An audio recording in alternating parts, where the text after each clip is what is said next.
Estamos de volta com Visão CNN, 3 horas e 31 minutos. Nós vamos conversar agora com o ex-advogado-geral da União, Fábio Medina Osório. Boa tarde, ministro. A princípio, o assunto de hoje é a operação da Polícia Federal em endereços ligados ao governador do Rio, Wilson Witzel, e o possível vazamento de investigação contra os governadores para o governo Bolsonaro, após as declarações da deputada Carla Zambelli. Como é que o senhor avalia mais essa crise envolvendo a Polícia Federal em meio à investigação sobre interferência no STF? A Polícia Federal sai fragilizada nesse momento? Boa tarde, satisfação falar com vocês, satisfação falar com os telespectadores da CNN Brasil. Pois é, de fato, essa investigação paralela que corre no Supremo Tribunal Federal envolvendo a apuração sobre eventual interferência política na Polícia Federal, por um lado, fragiliza a própria instituição. Por quê? Porque desperta essa tese nos advogados dos investigados, no caso dos governadores, principalmente os adversários políticos do presidente Bolsonaro, no sentido de que possa haver interferência política na instituição, desvio de finalidade, desvio de poder, abuso de autoridade, nas investigações, improbidade dos fiscalizadores, para perseguir esses adversários. E isso não é bom.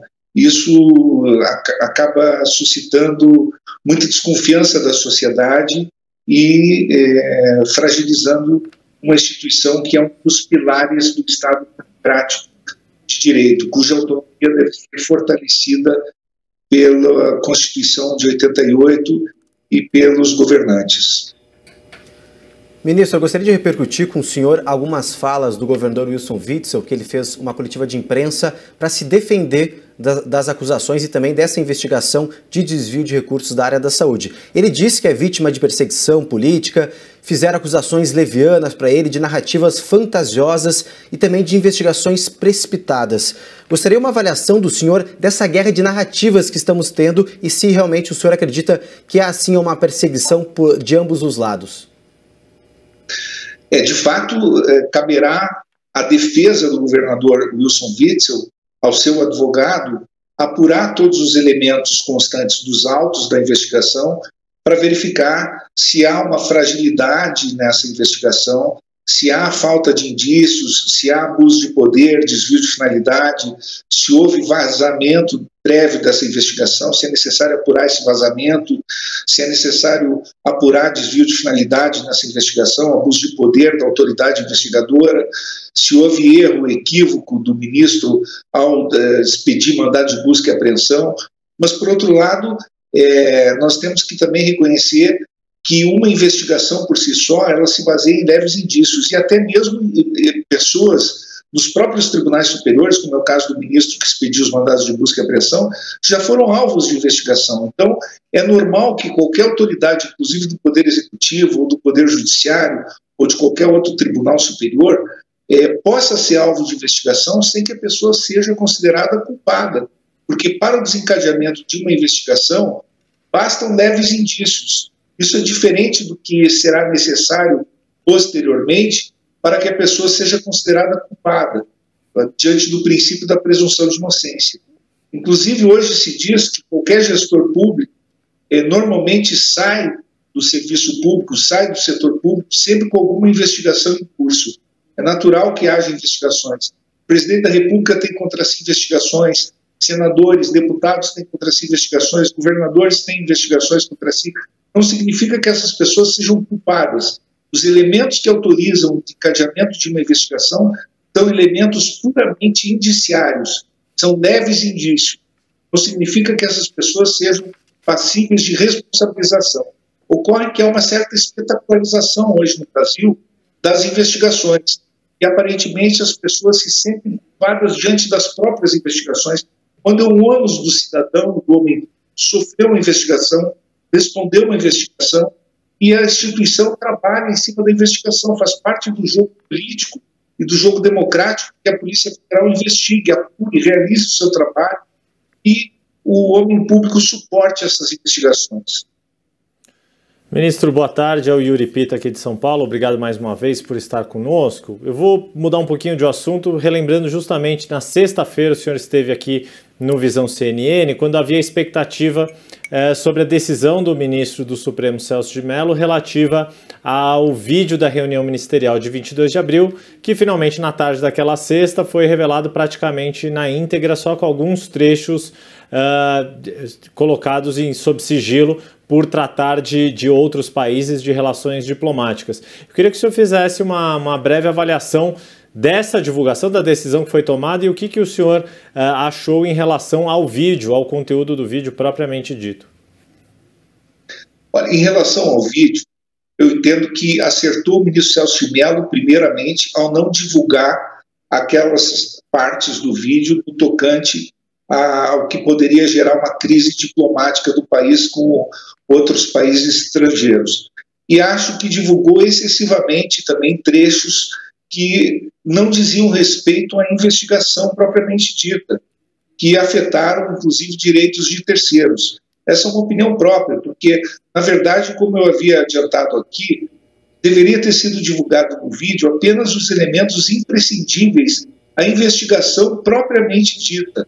Acho que houve uma exposição excessiva da reunião ministerial, que, como eu referi também anteriormente, não era sequer passível de gravação. Foi gravada, era um documento que estava disponível para a investigação, foi juntado aos autos, poderia estar exposto a outras instituições, mas a sua exposição ao público, o que adiantou, o que era útil a exposição ao público da perspectiva, da vontade do ministro da Fazenda, do ministro da Economia, de eventual privatização do Banco do Brasil, a não ser uma especulação em torno disso no mercado. De nada adiantava ao público, de nada servia ao público. E assim vários outros trechos, que me parece que não diziam respeito à investigação propriamente dita. Então, eu penso que houve um equívoco aí do ministro Celso de Mello na excessiva exposição desse vídeo nos trechos em que ele não correspondia à vinculação à investigação. Expôs excessivamente ao crivo da opinião pública. Ministro Kenzo, agora de Brasília, eu gostaria de fazer um questionamento para o senhor em relação à situação que nós estamos vivendo atualmente. Há possíveis interferências na Polícia Federal, há possíveis vazamentos de investigações. Como que a Polícia Federal fica nessa situação na sua avaliação, ministro? O senhor acredita que isso desgasta a credibilidade da corporação? Primeira pergunta é essa. E o segundo questionamento é: o que pode ser feito para melhorar isso? O que pode ser feito para acabar com polêmicas como essa que a gente tem ouvido?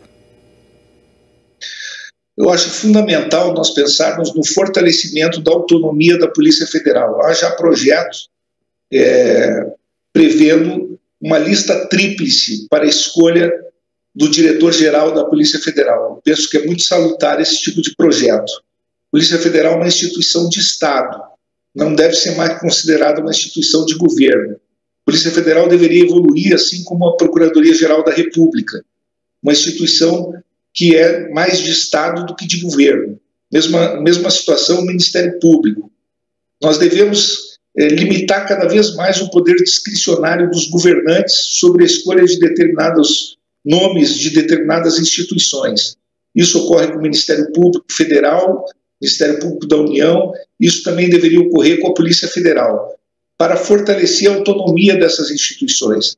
Qualquer suspeita de interferência política em instituições como a Polícia Federal, ou o Ministério Público Federal, o Ministério Público da União, isso fragiliza a independência funcional dessas instituições. Elas devem atuar de forma una, elas devem atuar de forma coesa, com princípio hierárquico, é verdade, mas também devem preservar sua autonomia frente a ingerências políticas. Isso é fundamental para que não haja suspeita de atuações invasivas sobre essas autonomias e sobre perseguições políticas diante da pluralidade que a nossa democracia vive. Dos partidos políticos, por exemplo. O uso político dessas instituições é muito ruim para a democracia brasileira. Ministro Daniel Adjuto de Brasília, minha pergunta vai justamente nesse sentido. O senhor vê politização dos órgãos de investigação hoje no Brasil? É muito difícil nós falarmos nesse sentido sem elementos concretos. Eu acho que cada caso é um caso. Eu acho que só o advogado do investigado, só o advogado da pessoa acusada pode reunir elementos para sustentar que naquela situação específica houve um abuso de autoridade, houve um desvio de finalidade, um desvio de poder da instituição fiscalizadora. E aí que tem que se avaliar. É muito cedo para sustentar num determinado caso que houve esse desvio funcional. Então, nós não podemos permitir que esse discurso ganhe terreno no Brasil como vem ganhando atualmente. Nós precisamos fortalecer essas instituições republicanas. E esse discurso vem perigosamente avançando no Brasil. Precisamos que os governantes tomem consciência de que é um discurso temerário. Ele não pode ganhar terreno. O Congresso Nacional e o Poder Executivo precisam encampar projetos no sentido de coibir espaço, diminuir espaço, para que haja uma instituição cada vez mais fortalecida na sua independência funcional. Seja a Polícia Federal, seja o Ministério Público da União, seja o Ministério Público dos Estados. São instituições que precisam ter a sua independência preservada. Ministro, eu vou fazer um recorde de perguntas. Primeiro, quando o senhor diz isso, o senhor está querendo dizer que corremos o risco dessas instituições elas terem alguma interferência?